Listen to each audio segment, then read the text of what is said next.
మన తెలంగాణలో కోతుల సమస్య రైతులకు చాలా పెద్ద సమస్య అయిపోయింది. ఇప్పుడే కాదు 15-20 ఏళ్ల సంది అది ఎంతో మంది ఏడుస్తా ఉన్నారు రైతులు.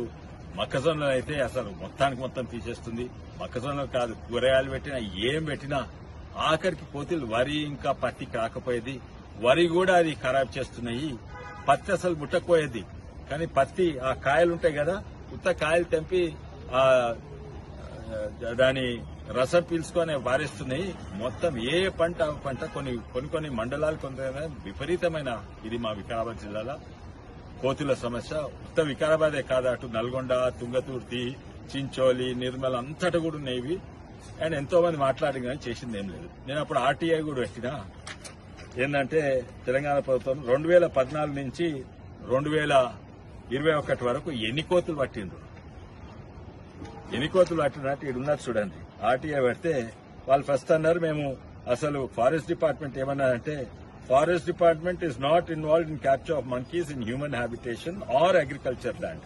వాళ్ళు పడతలేరంట. వాళ్ళు ఎవరు పట్టాలి? అది గ్రామ పంచాయతీలకు, మున్సిపాలిటీకి చెప్పినాం. సరే అందరు కలిసి ఎన్ని పట్టిందా అంటే,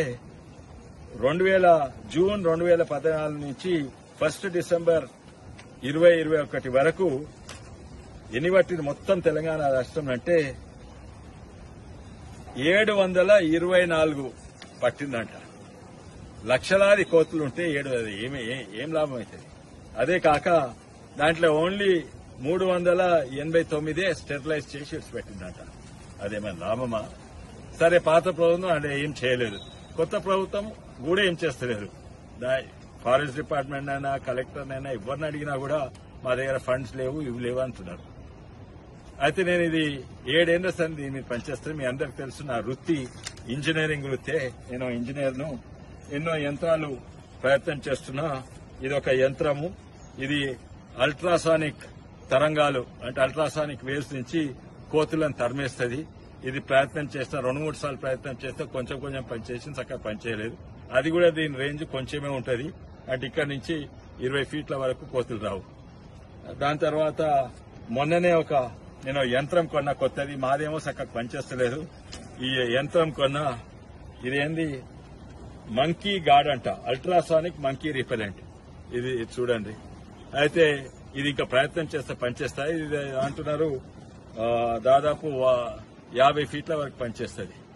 ఎంతైనా ఇది పొలాలకు మంచిగా ఉండదు. ఎందుకంటే ఎకరాలు ఉంటాయి. ఊరు కింద 1000 ఎకరాలు ఉంటాయి. అది పనిచేస్తుంది. కానీ కోతులు ఇప్పుడు పొలాలే ఇంటి మీదకి వస్తున్నాయి. పెంకలను పడగొట్టి జొర్రి ఇంట్లో బట్టలు చిప్పి పోతున్నాయి, అంత నాశనం చేసిపోతున్నాయి. కనీసం ఇంటికన్నా మనకొస్తానని నేను చూస్తున్నా. కానీ ఇదే కాక మా టీం ఉన్నారు, మా జేకేఎంఆర్ టీము ఇంకా 4-5 విధానాలు ప్రయత్నం చేసినప్పుడు అందులో ఒక విధానం మంచిగా సక్సెస్ అయింది.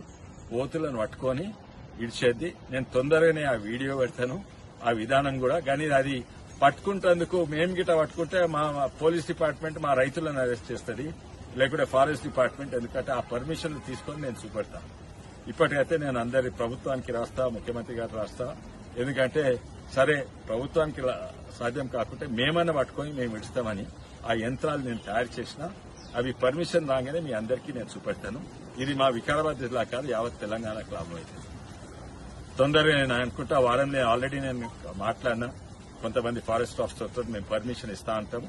తొందరనే వస్తే చాలా మంచిది.